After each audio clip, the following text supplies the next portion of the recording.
Today, we will rock you with something different. We will discuss how you might attempt to predict a presidential election. So you want to forecast a presidential election result? Well, that's usually not so difficult for very good consulting economists. So here is presidential election forecasting for dummies. For an incumbent president to win, check to see if the economy is growing jobs much better than when he first became president. Are people seeing improvements in their livelihood?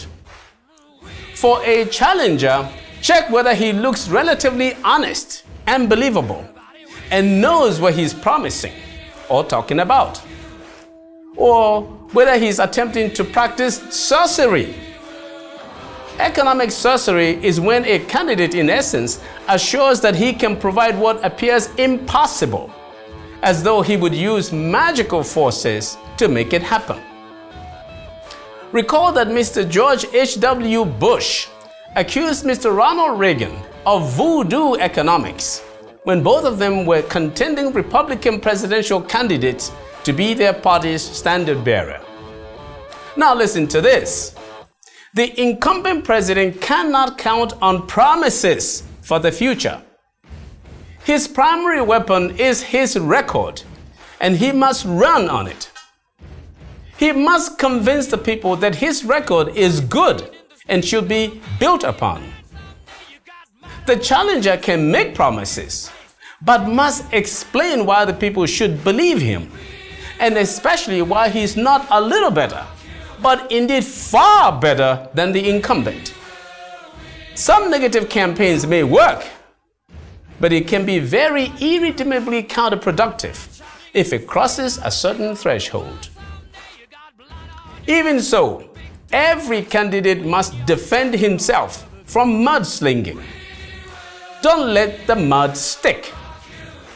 And then to add to this, a candidate that champions a very popular cause may also have an advantage. So there you have it.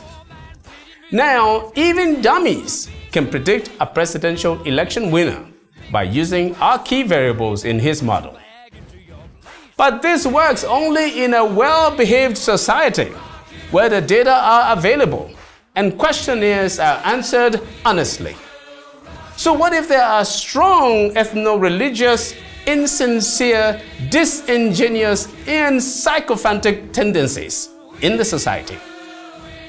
Well, if that's the case, it will be impossible to market a book on presidential election forecasting for dummies. Even so, we have models for even the most complex situations, but it is not for dummies.